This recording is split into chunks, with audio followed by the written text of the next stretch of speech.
Graça e paz, meus amados. Amém. Graças a Deus nos dá vitória por nosso Senhor Jesus Cristo. Vamos então ao nosso terceiro dia, palestras 5 e 6 da nossa Escola Bíblica de Férias, que está abordando o tema Princípios de Interpretação da Bíblia.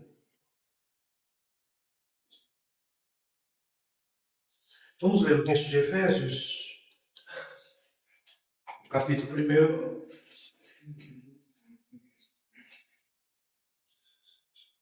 verso 18, Efésios 1, 18.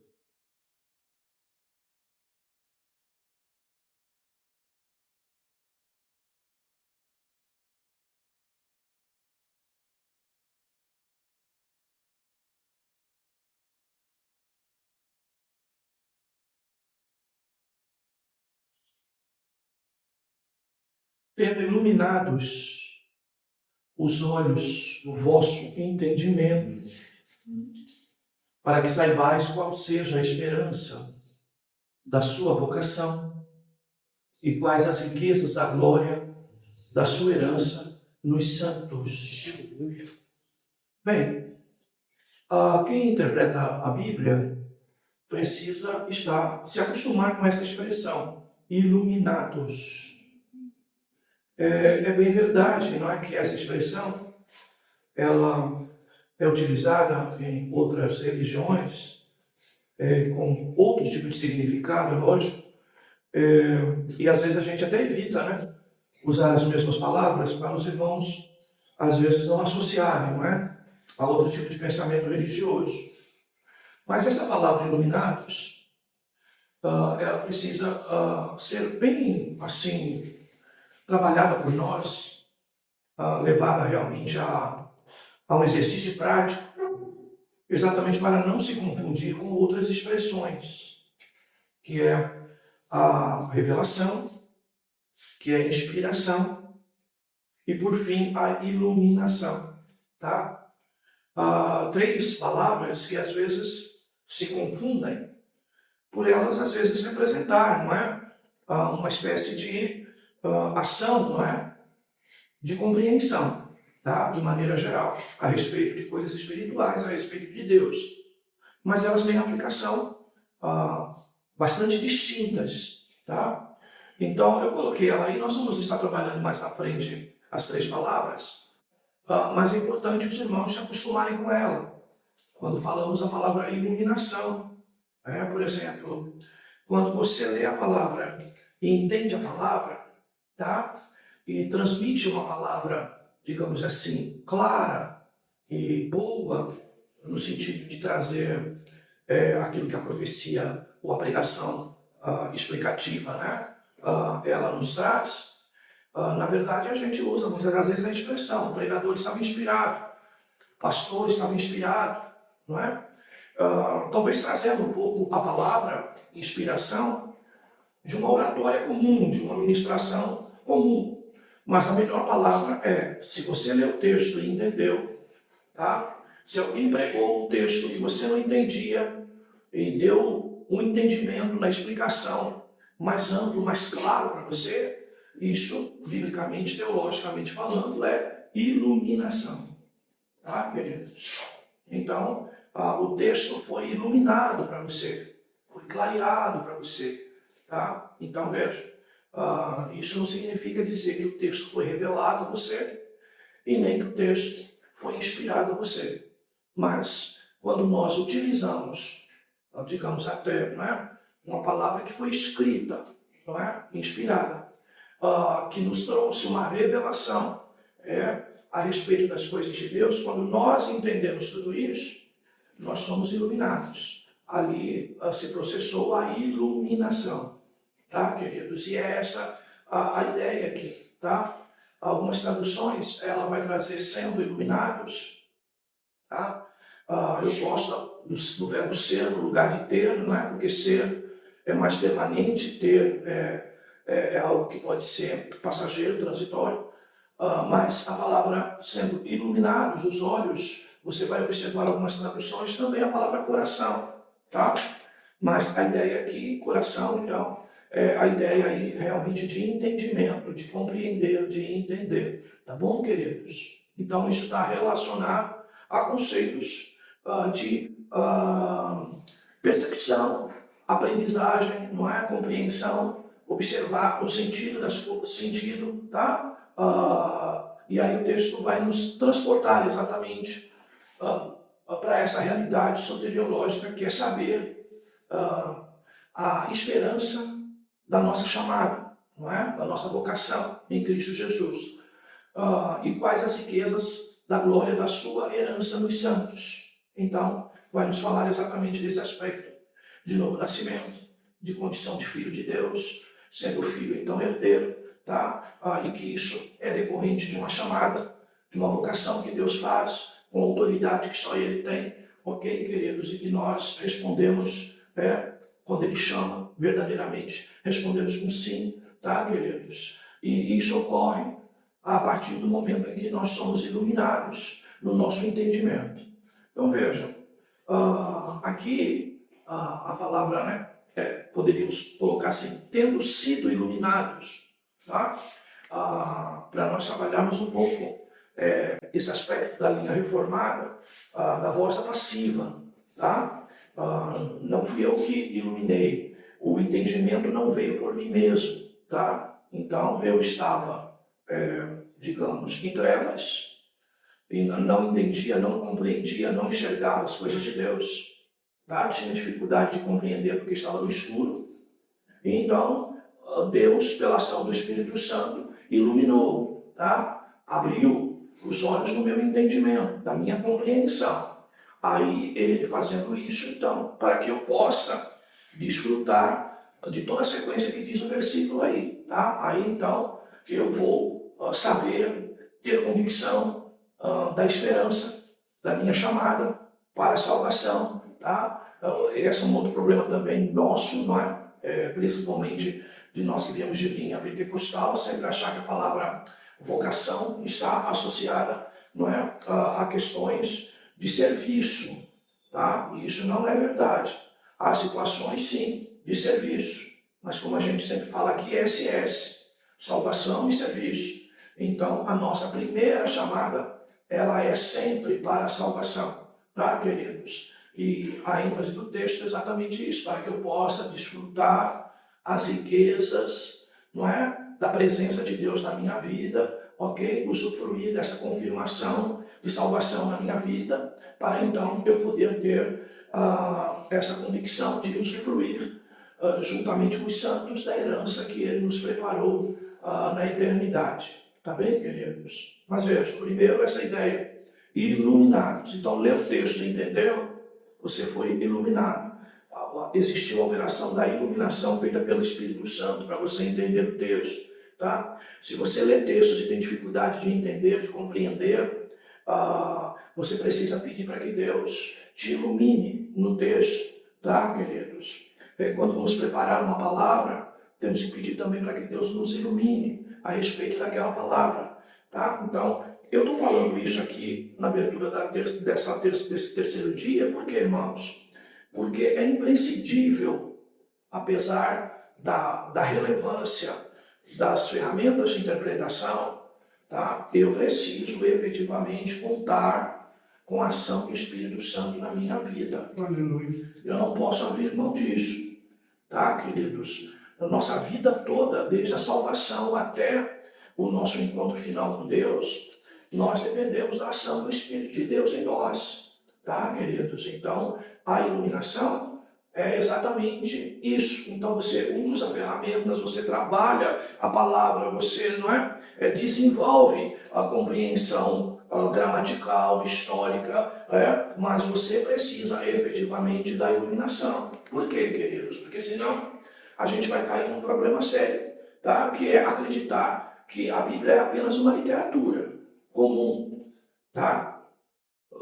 E que existem regras de interpretação. Mas isso não é verdade.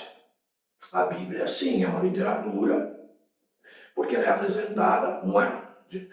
Numa redação, numa escrita, tá certo, queridos? Numa gramática, em aspectos históricos e tudo isso. trabalha esse aspecto mais humano. Mas como você viu também, a Bíblia precisa ser interpretada teologicamente. E para eu compreender, não é, o pensamento de Deus a respeito de salvação ou qualquer outro assunto na Bíblia, eu preciso, então, de que o Espírito Santo me ilumine para que eu possa entender, tá, queridos? Eu já tive a oportunidade de ter professores que conheciam alguma coisa de teologia, até razoável, não é? Mas de que parece que na vida deles faltava literalmente a convicção de salvação, ou faltava até o exercício pastoral, tá? Então isso é um pouco complicado, tá? Como a gente fala, não é? A respeito das pessoas que cuidam do trânsito, não é? Que organizam o trânsito na cidade. E às vezes esse controlador aí do trânsito, de tráfego, não é? Eles são chamados de pessoas de escrivania, né? Pessoas de escritório. E quem está na rua está vendo o trânsito, está vendo a situação. E eles muitas vezes se conformam lá apenas em receber informação. Essa é a ideia. Sobre esse tipo de crítica que era feito antes, principalmente antes, quando nós não tínhamos o monitoramento que tem hoje de câmeras, muitas vezes em lugares mais difíceis que o trânsito ocorre. Todavia, queridos, assim também é o intérprete da Bíblia. Ele precisa ter vida com Deus. Assim é o professor, assim é o pastor, tá? Ele precisa ter vida com Deus, tá? E senão ele realmente se torna um burocrata da fé, tá? Ou da Bíblia, e falta a ele outras coisas que estão associadas diretamente à vida com Deus, à intimidade com Deus, tá, queridos? Isso é fundamental, tá? Uma das coisas que a gente tem batido nos últimos anos aqui na igreja bastante, tá, irmãos? Quem gosta de pregar, quem gosta de louvar, adorar, tem que ter vida de oração, tá? E eu não digo aqui esses modelos de hoje, tá? Mas, se não tiver, querido, vai só cantar, não vai adorar. Vai só falar, não vai pregar. Vai falar aos ouvidos, entendeu, queridos? Mas a própria ação do Espírito que leva a mensagem até o coração, ela na sua origem já vai estar prejudicada. Porque a voz, que opera na vida daquele que está ministrando, ela precisa estar alinhada, com esta ação do Espírito Santo, tá? Então é bom a gente pontuar isso, porque veja, irmãos, conhecer a Bíblia, estudar a Bíblia, pregar a Bíblia, não se resume apenas nisso, tá? E esta é a ênfase, então, que nós queremos dar. Usamos as técnicas de interpretação, estudamos a palavra, elaboramos uma palavra de maneira cuidadosa, tá? Seguindo princípios técnicos até, porém, é indispensável a ação do Espírito em nós. Tá bom, queridos? Vamos lá. Bem, duas palavras que nós já trabalhamos aqui e que vale a pena sempre a gente guardar, até por um caminho, digamos assim, de estudo dirigido, não é? Para nós podermos trabalhar aspectos de interpretação. Então, a primeira é nunca esquecer do contexto, não é? Que foi a aula 1 e 2, que nós trabalhamos essa ideia do contexto, destacando, inclusive, até recursos linguísticos italianos, e as aulas 3 e 4, onde nós destacamos a palavra investigar. Então, não podemos abrir mão disso. Então, duas coisas que eu tenho que guardar obrigatoriamente, o máximo que eu guardar, ótimo, mas esses dois pensamentos, tanto da aula 1 como da aula 2, ele deve estar assim, na minha mente, de maneira clara, como se fosse uma ferramenta assim, que eu estendo a mão e alcanço e trago ela para o meu serviço de interpretação. Então, eu estendo a mão, a ferramenta está ao alcance da minha mão. E qual é essa ferramenta? A ideia do contexto, tá? A ideia da investigação, tá bom? É lógico que tem ferramentas que estão numa caixa, em cima de um armário, não é? Às vezes fechado, e que você, às vezes, até não quer usar por preguiça, porque vai dar muito trabalho de pegar. Não é, queridos? Como eu costumo dizer, quando saíram as utilidades domésticas aí, né? assim de maneira mais ampla, né?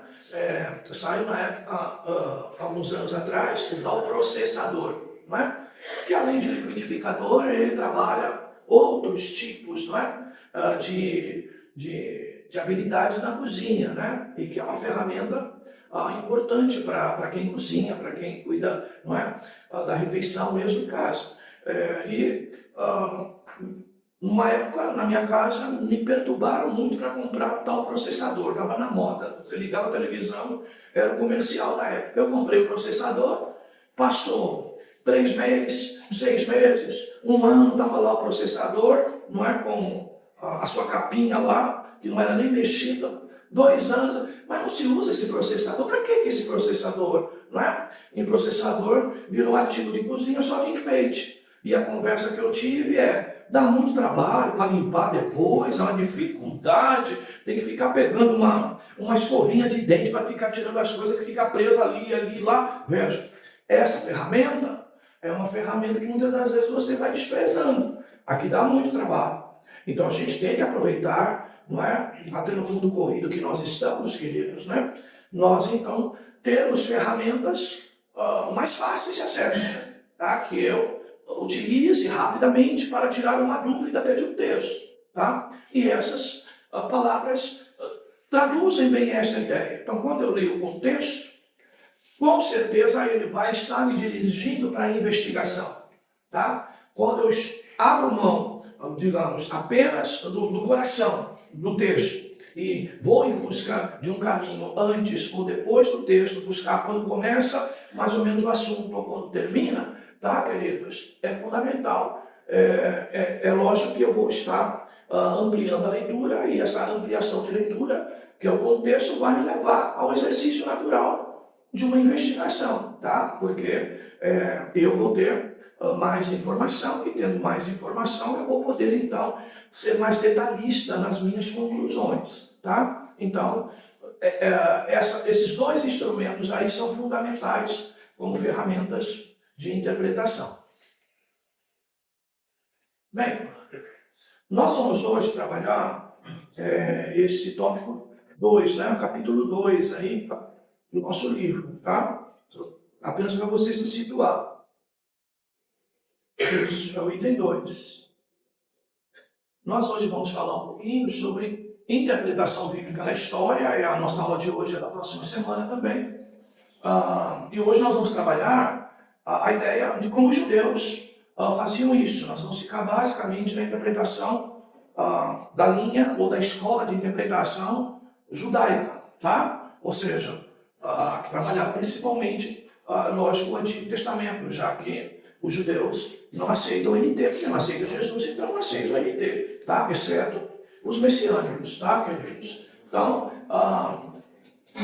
algumas coisas que eu preciso entender, como já falamos aos irmãos. A Bíblia Sagrada, ela é divina e humana, tá? A essa expressão nós dizemos que a Bíblia é um livro teândrico, tá? Então, ali o te, que é a ideia de Deus, tá? A ideia divina, tá? E o ândrico, tá? Que é então a derivação, tá? Da palavra humano, tá? Essa é a ideia, tá, queridos? Aqui vale a pena apenas a gente lembrar, tá? Que a ideia de antropós, tá? Ela trabalha muito a ideia de um ser humano de maneira geral, tá? E aqui a ideia de ândrico, ela está mais associada bem a uma ideia de aspecto masculino, tá? Do livro, tá? O livro, tá? Então, essa é a ideia. Então, teândrico tem a ver, então, com essa compreensão de que nós reconhecemos, cremos e agimos diante da Bíblia, considerando essa Bíblia divina e humana. É um livro teândrico, um livro que a voz de Deus, né, ou a revelação de Deus, onde a palavra de Deus aos homens, ela passa efetivamente pela ação da redação, da fala, da publicação, da fala do ser humano, tá? Então, essa é a ideia, tá bom, queridos? Bem, ela, como livro teândrico, ela se relaciona bastante à natureza divina e humana de Jesus, aquilo que chamamos de união hipostática, ok? Então, as duas naturezas de Jesus, humana e divina, o Deus se encarnou, se fez homem, tá? E Jesus, então, representa essa união hipostática, a união de duas naturezas, a humana e a divina. Então, veja, se Jesus é o Verbo, se Jesus é a palavra, tá? Se Jesus é o Logos, ok? Se ele é colocado como uma palavra, ok? Então, a ideia acompanha o mesmo conceito. Nós não podemos dizer que a Bíblia Sagrada é resultado de uma união hipostática, porque nós não temos aqui duas naturezas, digamos, específicas, de características próprias de vida como elemento natural. Mas o que nós precisamos entender é que está associado uma coisa à outra. Então, se Jesus é Deus humano, 100% Deus, 100% humano, tá? Então a palavra que é a representação desse Jesus, tá?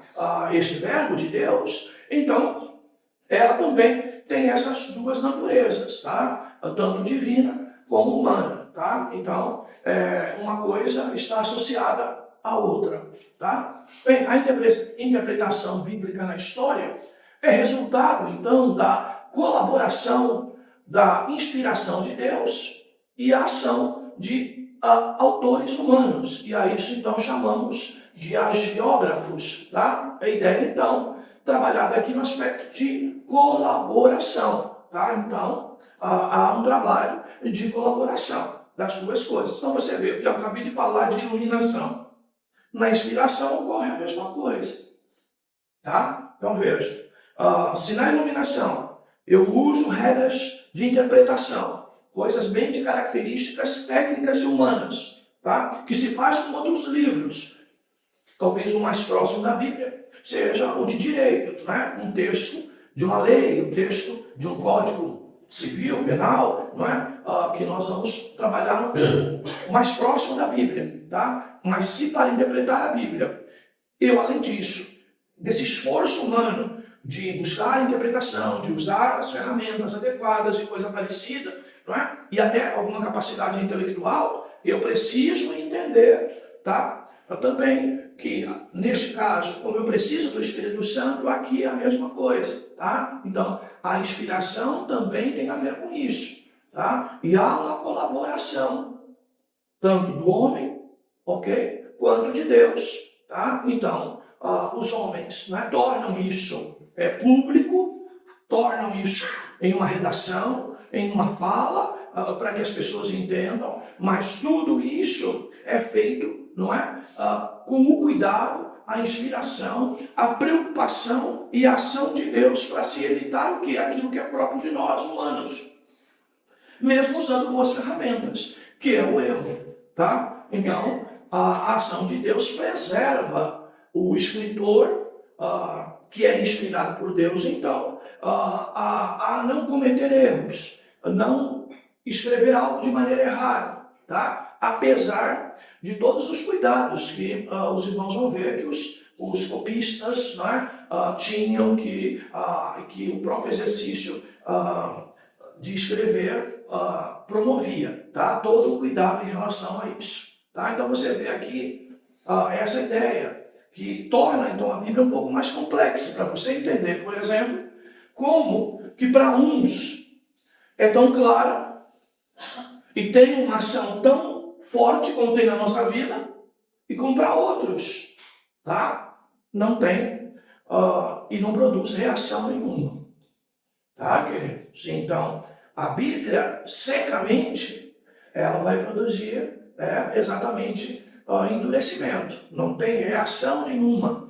Mas o quebrantamento vem da ação do Espírito Santo nessa palavra, em quem fala, em quem ouve, para que efetivamente nessa construção de explicar a palavra, ela possa então produzir o seu resultado, tá, queridos?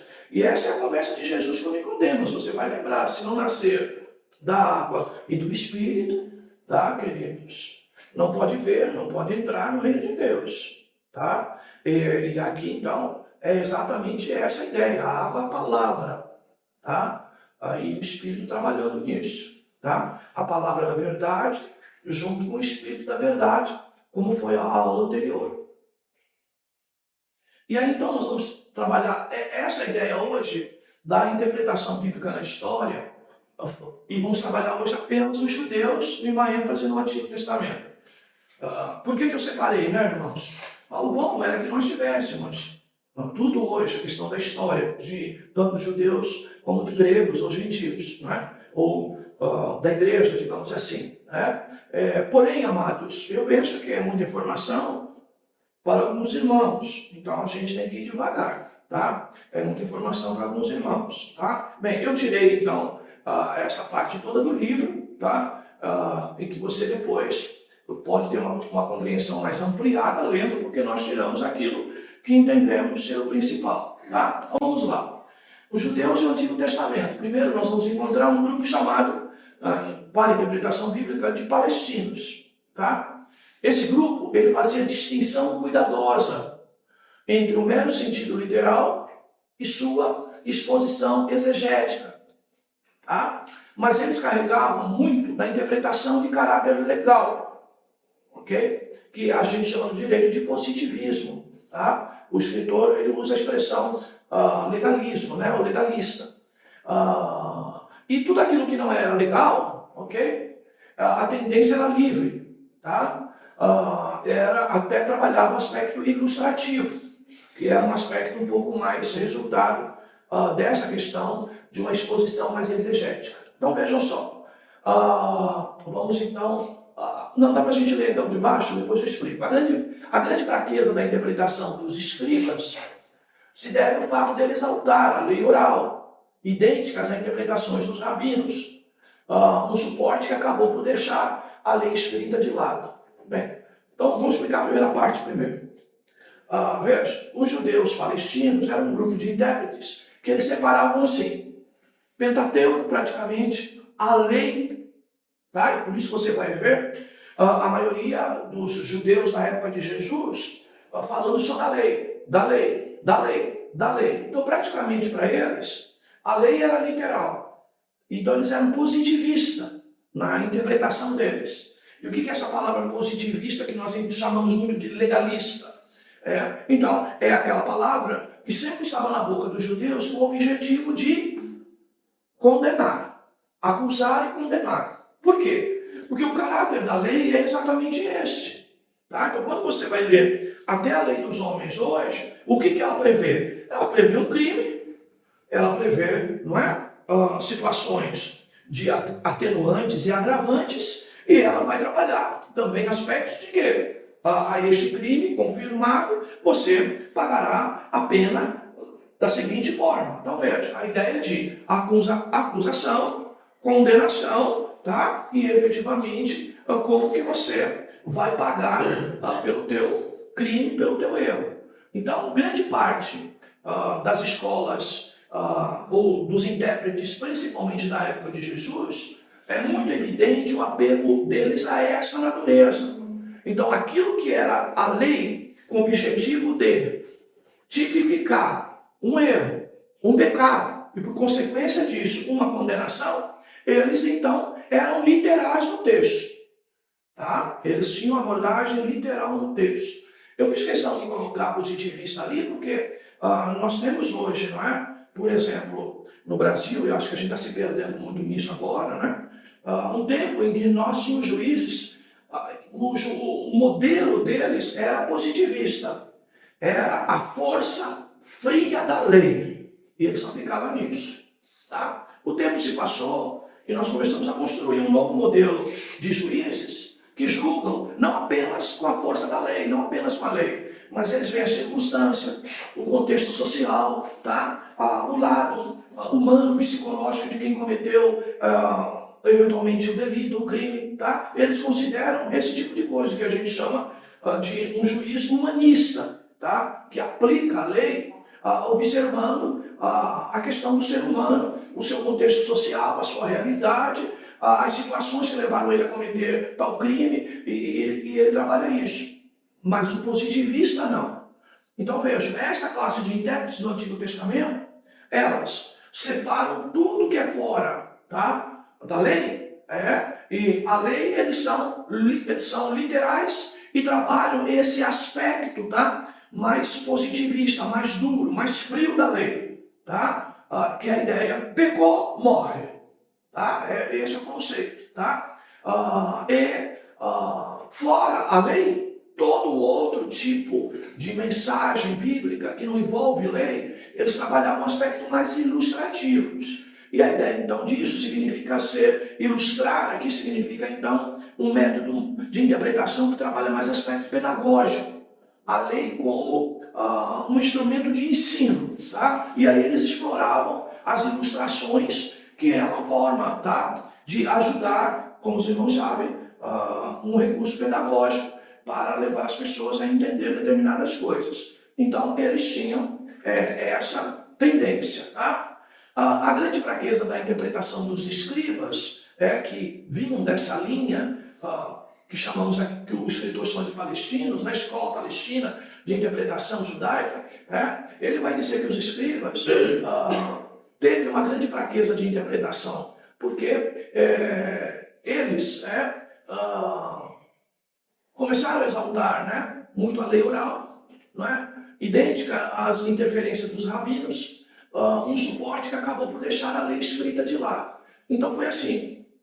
Aqui nós chamamos então você pode traduzir a segunda fala como jurisprudência, tá? Então aquilo que as pessoas iam interpretando e saindo um pouco da lei, trazendo um pouco mais para a ideia do cotidiano, do pensamento daquele tempo, daquele momento, ao longo do tempo, então os escribas foram abandonando um pouco mais o conceito de lei e foram caindo muito nessas influências, nas interpretações, tá?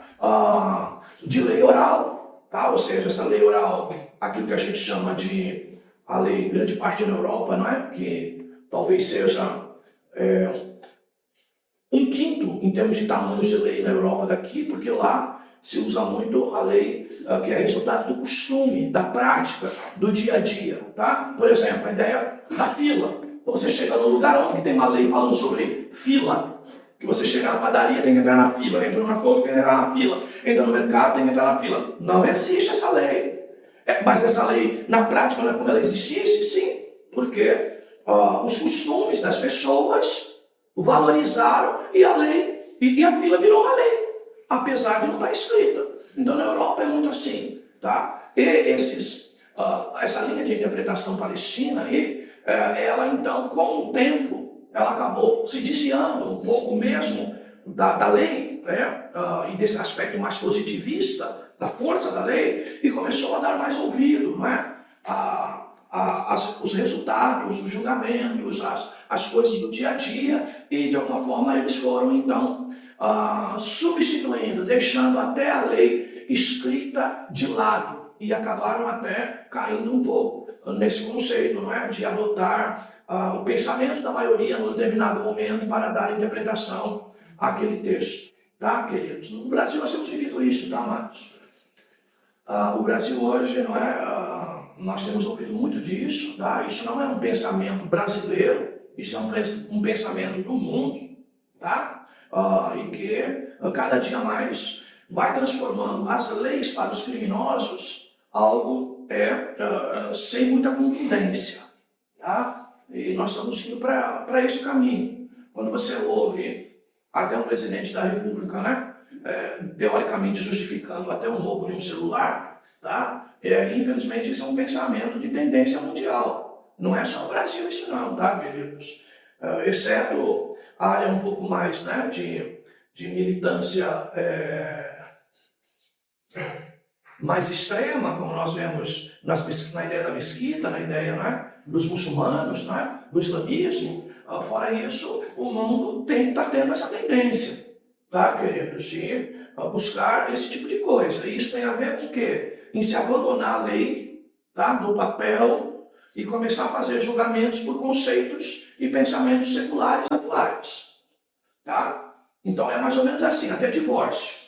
Tá? Você lembra, no Brasil, quando saiu o divórcio, não foi divórcio, era separação. Você precisava comprovar 2 anos que estava separado fisicamente de alguém, para depois de 2 anos o divórcio poder ser efetivado. Tá? tá? E mesmo assim, as primeiras audiências com o juiz era sempre tentativa de conciliação. O juiz ia tentar juntar aquilo que estava rompido. Hoje não existe mais. Tá? Hoje não existe mais. Hoje nós temos, talvez, se eu não estiver exagerando, mas 70% pelo menos de quem busca a justiça para se divorciar é mulher. Não é? E aí, o que acontece? Chega lá, o juiz não quer nem saber de conversa de conciliação. Tá? Ele simplesmente quer ir para o caminho mais fácil. Já entraram num acordo? Então, vou facilitar esse rompimento aqui. Tá? Esse é o caminho. Tá? E se algum dos lados está dificultando isso, pode ter certeza que já ganhou o próprio juiz como inimigo no processo. Tá? Porque a tendência deles é sempre essa. E por quê? Porque isso se tornou um modelo da sociedade hoje em dia. Infelizmente.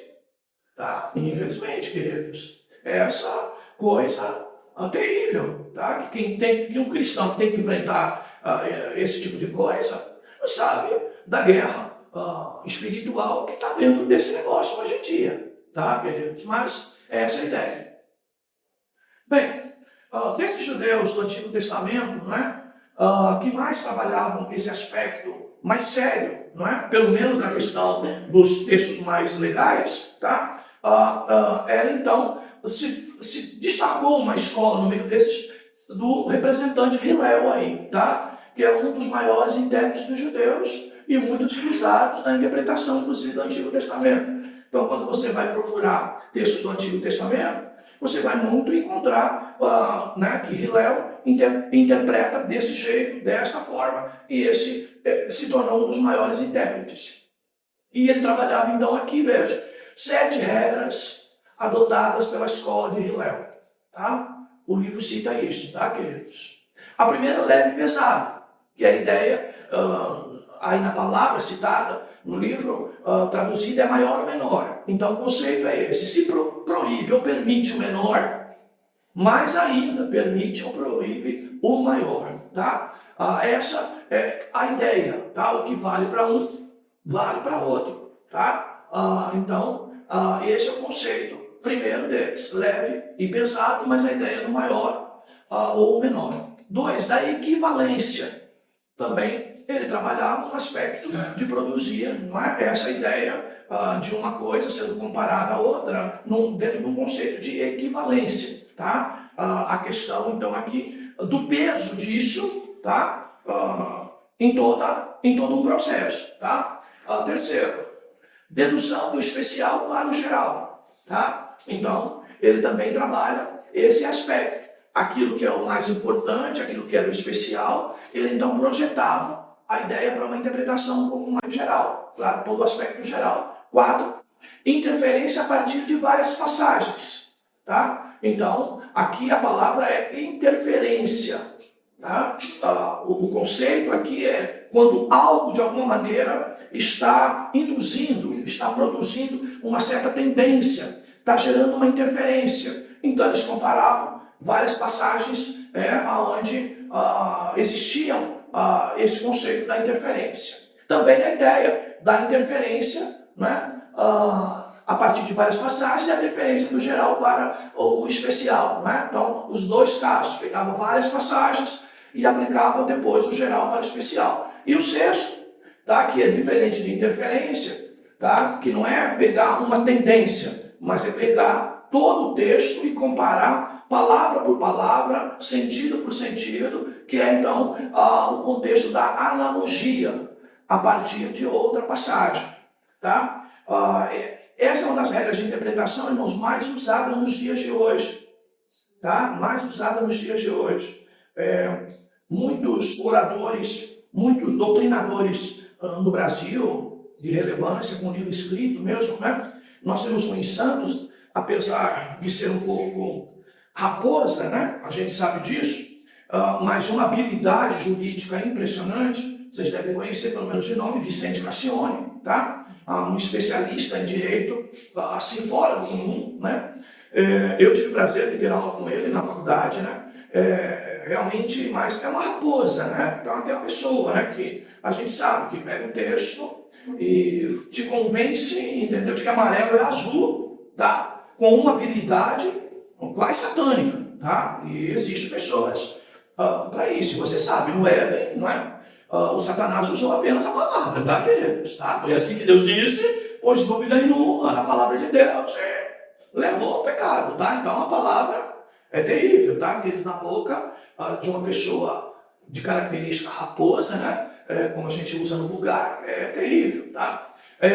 Mas, por exemplo, o Vicente Cassione, já vi tribunal de júri dele, não é? Em que ele abandonava muitas das vezes leis brasileiras, quando ele queria fazer inclusive analogia, e ele ia buscar leis de países mais desenvolvidos, principalmente europeu, principalmente onde a gente tem algum tratado por conta da língua, né? Ele ia buscar esse tipo de coisa para trazer para julgamento, tá? Como referência, para defender o seu cliente, que às vezes era um assassino, tá? Mas ele estava defendendo ali, tá? Ele utilizando todos esses tipos de recursos. E ele fazia de que maneira, tá? Ele fazia, não é? Buscando, talvez, assuntos que eram mais difíceis de se entender para um jurado popular, porque onde há júris são pessoas comuns, não é?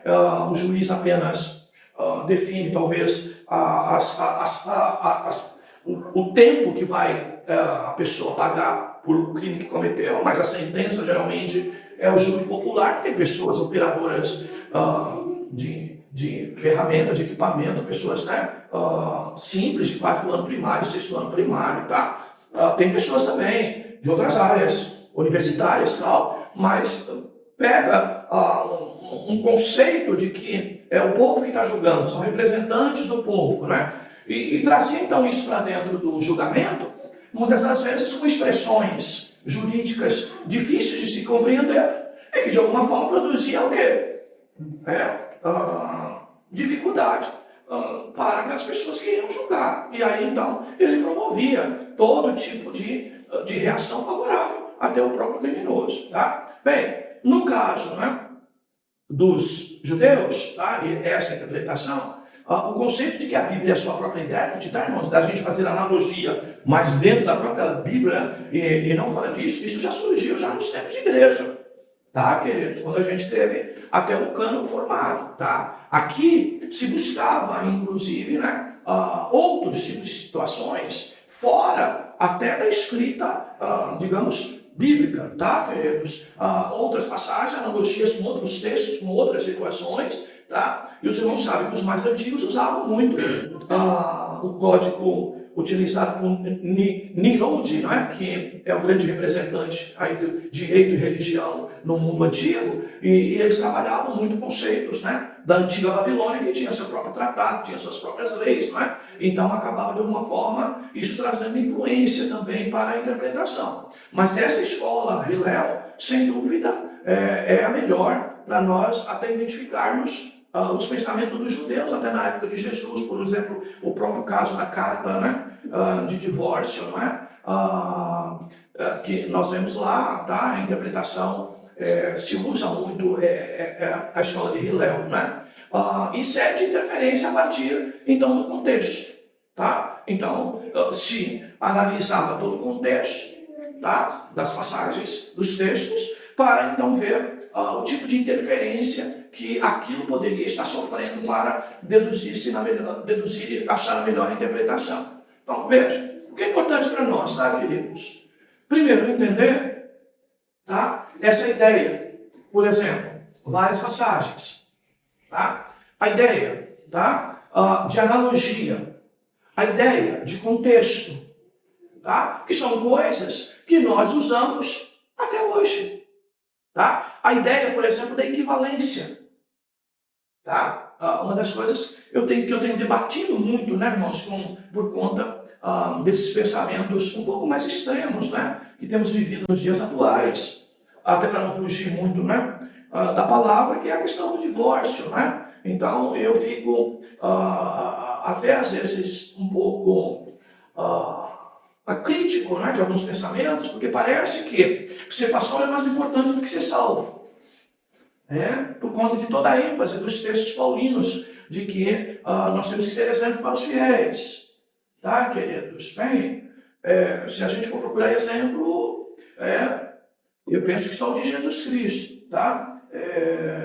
Bem, eu não quero julgar Paulo, mas Paulo se coloca assim, não é?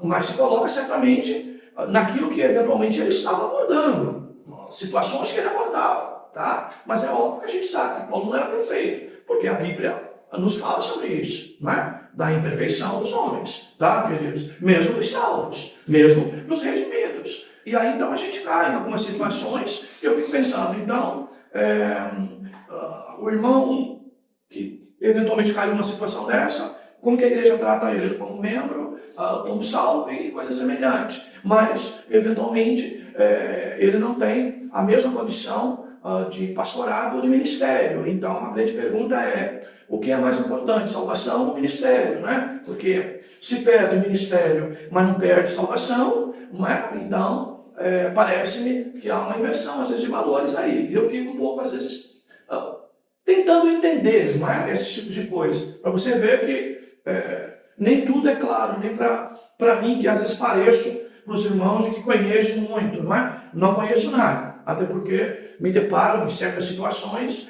de que a gente precisa até se esforçar para entender certas coisas, tá, queridos? Então, é essa a ideia, tá? Por exemplo, o 7, contexto.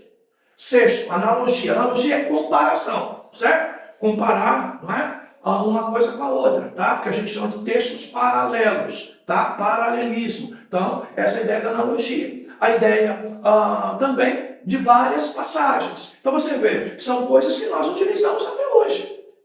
E nós estamos falando de quê? Isso aqui, tá? 5.000 anos, a linguagem bíblica, tá, querido? Mas coisas que nós usamos até hoje, tá? Então, esse conceito é o que vale para a interpretação da escola Hillel. Então, se a gente pegar esses três aí, por exemplo, né? Se coloca várias passagens, uma do lado da outra, tá? E vê a interferência de tudo isso, tá? Segundo, colocou várias passagens, trabalha o aspecto, tá? Da analogia, comparando uma passagem com a outra, tá? E mais do que isso, sai do coração do texto e procura então o contexto. Vai buscar outros órgãos para entender o que está acontecendo, tá? A ideia é um pouco até de cirurgia. A pessoa está com problema de coração e aí você vai ampliar até onde isso alcançou, certo? Coração, geralmente pulmão, está numa ideia natural de comprometimento, né? Então, essas coisas que nós devemos até olhar como uma espécie até de uma cirurgia, tá? Bem, aí nós temos os alexandrinos, né? Que seguem a linha filosófica de Platão. Eles se valiam das interpretações alegóricas. Aí vem a ideia, não é, de que tudo é um símbolo, tudo é uma representação, tudo, não é? Tem aplicações de várias formas e não é bem assim, tá? Então, veja, o literal é a força do que está escrito. E a alegoria abre então esse leque para eu pegar aquilo e gerar as muitas interpretações, tá? Então, Filo é o seu grande mestre. Ele não rejeitou completamente o sentido literal, mas considerou que isso era para os fracos. Olha só, bem coisa desse povo, né? Quando fala, mas tem que ser espiritual. Se você chegar com a Bíblia, vai ler a Bíblia para alguém, pastor, para com isso. Tem que ser espiritual essa agora. Como se ler a Bíblia não é espiritual. O que está escrito não é espiritual. Espiritual é que o tal espírito dele soprou no ouvido dele. É a visão dele. Tá? Mas ler a Bíblia e aplicar a Bíblia não é espiritual para ele. Tá? E aí vai dizer que isso é para os fracos. Tá? O literal era símbolo para as coisas mais profundas. É isso que ele vai dizer. Olha, você tem que aprender a encontrar o que está escondido aí. E aí nós vamos ver na semana que vem, já no contexto de igreja, não é? O especialista nisso, não é? Amigo do Amorim, não é? Que nós brincamos aqui muito no CETEREC, né? O significado escondido é que tinha importância, tá? Aí a gente começa a trabalhar, tá? Coisas em que só eu sei que está ali. A interpretação que só eu vi. Aquilo que só eu enxergo.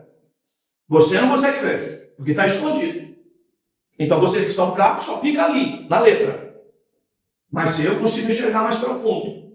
E de preferência se tiver não é?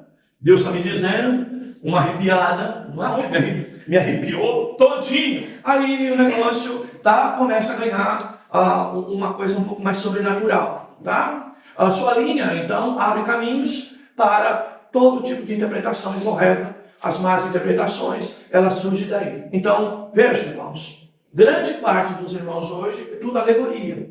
Ninguém conhece, em grande parte, regras de interpretação. E todo o texto é uma forma de trazer uma espécie de interpretação como se fosse de um sonho. Tá? Como se fosse, não é? As pessoas que por aí interpretam sonhos. Eu tenho uma irmã mesmo numa igreja aí, a gente pode dizer que é neopentecostal, pelo nível que alcançou, neopentecostal, né? Toda semana ela sonhou alguma coisa e toda semana ela acha que eu vou interpretar o sonho dela. E me liga toda hora, Luizinho, eu sonhei assim essa semana. Olha, eu estou com um caso lá no trabalho, assim e tal. Tu acha que aplica isso aqui? O que tu acha disso aqui? Não parece que... Não é? Então, e geralmente o sonho tem cobra, essas coisas, né? Então, irmãos, tomar muito cuidado com isso. Tá? Muito cuidado com isso. Por isso, deixa eu encaixar um negócio aqui. As pregações expositivas. A gente tem tendência, às vezes, de estar pregando, por característica até pentecostal, pregando e já dando, digamos, uma aplicação no meio da mensagem.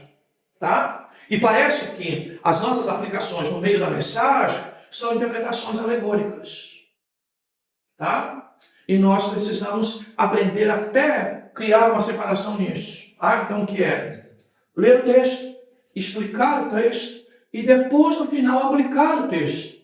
Porque você cria uma linha divisória, tá? Daquilo do texto que você está trazendo para a tua realidade e que pode ter representações para a nossa vida de hoje.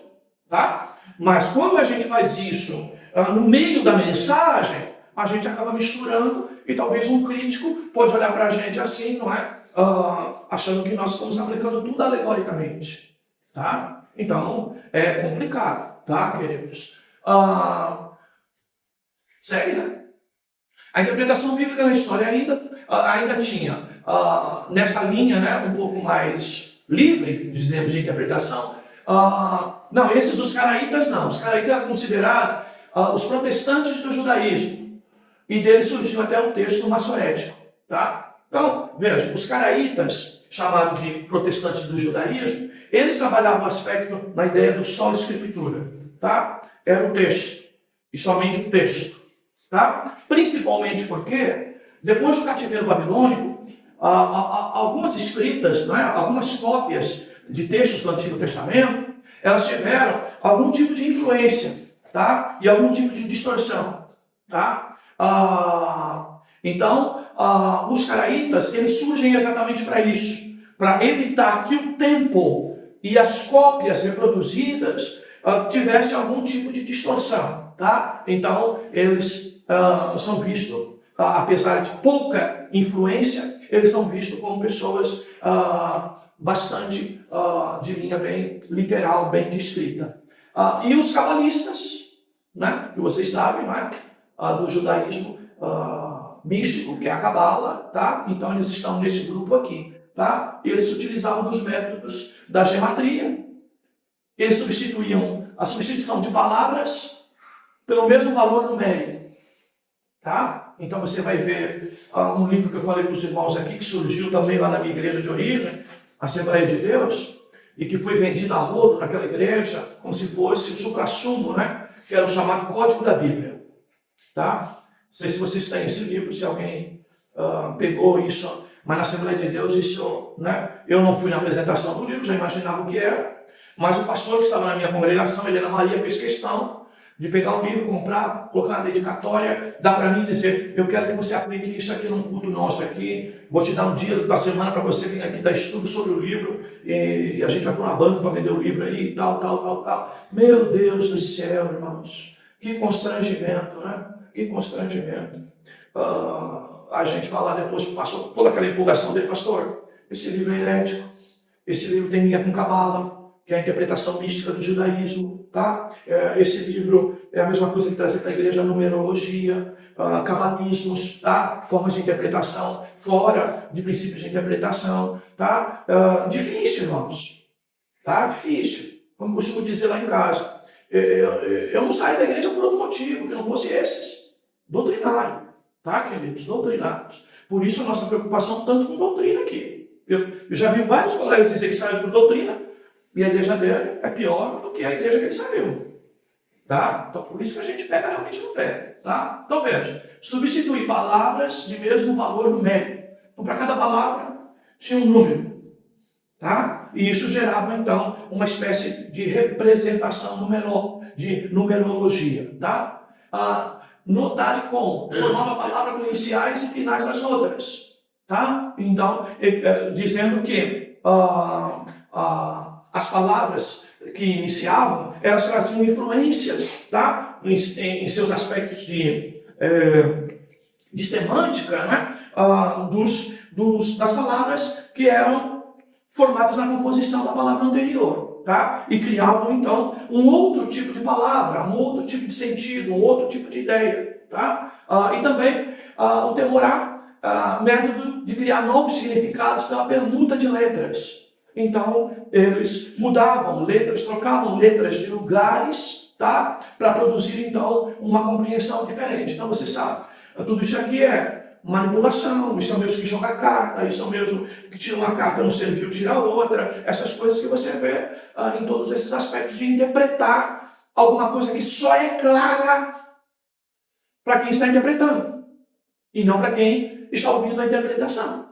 Tá, queridos? Então, são coisas que acabam entrando naquele mundo do ocultismo. Tá? Infelizmente, os judeus que receberam a lei de Moisés, não é? Dada por Deus, escrita, não é? Acabaram caindo em situações como essa. Tá? Bem, então nós vamos parar por aqui, não é? Que é esta ênfase de 2 Pedro 1:21. Tá? A inspiração das Escrituras, divina e humana, para enfatizar novamente de que eu preciso, sim, utilizar as ferramentas de interpretação, mas eu preciso entender, ok, queridos, que o Espírito Santo é imprescindível em todas as situações, inclusive da interpretação, como foi também da inspiração.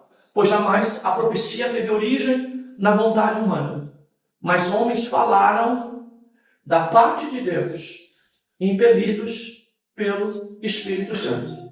Tá bom? Esta é a convicção que nós temos. Tá bom? Não eram apenas homens de Deus como nós, escrevendo alguma coisa.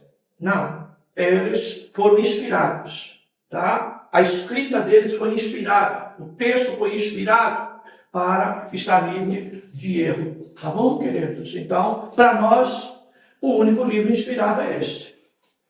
Tá? Qualquer um outro a gente pode ter erro, tá?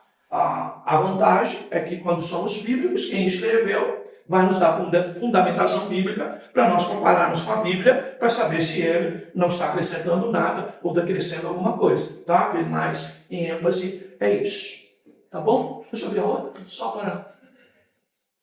tá. Para o próximo bloco.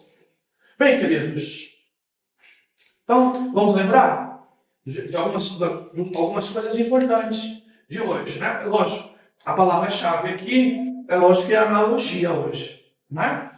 Então, nós já... Volta lá naquelas primeiras lá, das 2 primeiras aulas, para a gente enfatizar isso. Então, nós tivemos o contexto, ou contextualizar, para, né, dar verbo, né? E investigar, tá? E hoje, então, a melhor palavra é comparar, tá? É o paralelismo, é analogia, é comparar textos paralelos, semelhantes, uns com os outros, tá, queridos? Essa é a nossa ênfase. E como vimos lá na primeira escola, volta lá na primeira escola, aí, né? Segue para ver os detalhes lá, principalmente a ideia lá, tá? de nós termos a ideia de analogia com outra passagem, tá? Interferência a partir do contexto. Então você tem analogia, você tem contexto e você tem a interferência de várias passagens, tá? Para poder também comparar e ver a interferência de certas coisas, como existem interferências que podem mudar a compreensão do texto. É isso que a palavra interferência aí quer dizer. Tá bom, queridos? Deus nos abençoe em nome de Jesus. Na segunda parte é mais uma pregação, não é? Para nós aplicarmos um pouco o que vimos na primeira parte. Tá bom? Vamos orar? Os irmãos que vão cuidar do lanche podem fazê-lo. Vamos estar orando, agradecendo a Deus.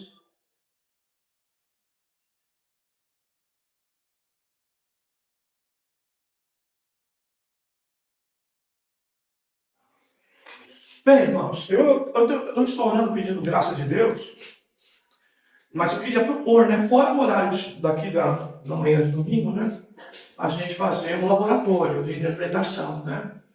Estou pedindo graça de Deus, tá? Eu peço que os irmãos orem por mim nesse sentido. Se a gente tiver essa graça de Deus, nós vamos fazer aqui um laboratório. Talvez um sábado à tarde, ou mesmo uma segunda noite, nós vamos fazer um laboratório, né? Então, prepararíamos exercícios, né? A gente colocaria umas mesas aqui na igreja, como fazemos no CPREC, não é?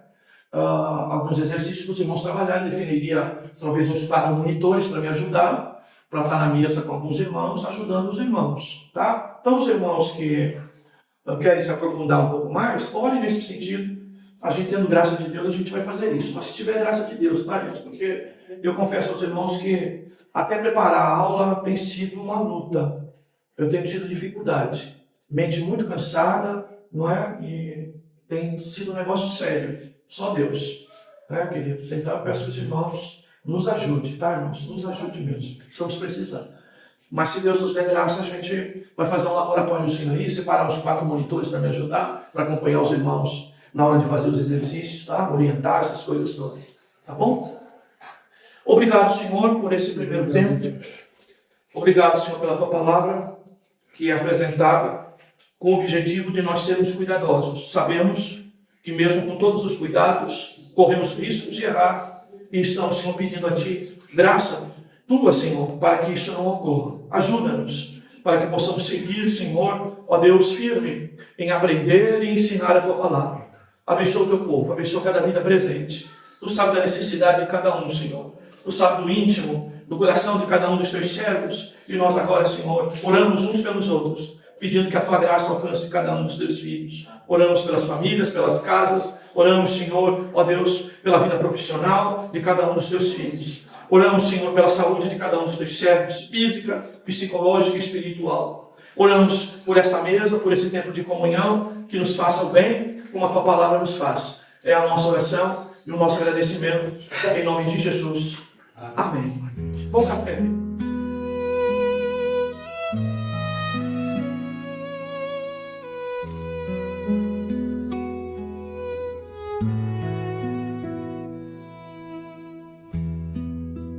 Quando passo fraquejar e o coração não suportar, é Cristo quem te toma pela mão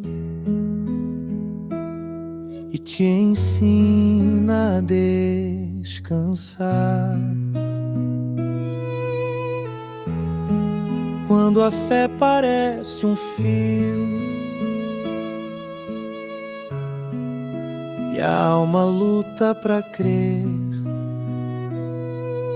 é Cristo quem te chama com amor. Filho, em mim você vai viver. Não é pela tua força, nem por aquilo que você faz, é pela graça dele que te conduz em paz. Vai, na tua pouca força, vai, levante a cabeça, vai, não tema o inimigo, vai, Jesus está contigo, vai.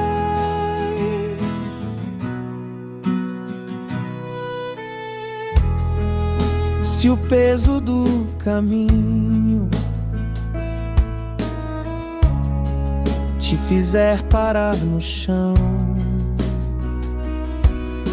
é Cristo quem te ergue com cuidado e renova o coração. E quando o medo sussurrar que você não vai conseguir, lembre, Cristo é quem te guarda e te ensina a prosseguir.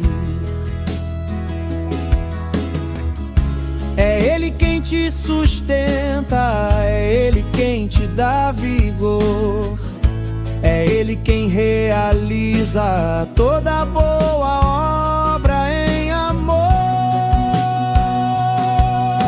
Vai, na tua pouca força, vai, levante a cabeça, vai, não tema o inimigo, vai, Jesus está contigo, vai.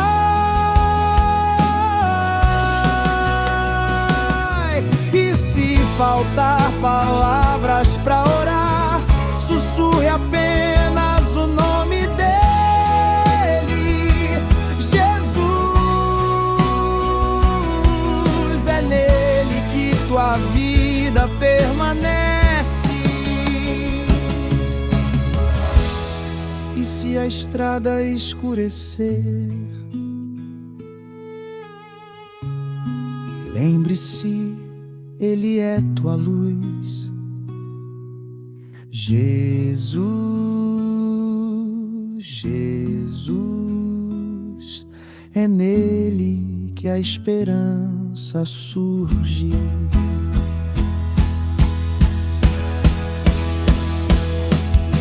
Vai, na tua pouca força, vai, levante a cabeça, vai, não tema o inimigo, vai, Jesus está contigo, vai.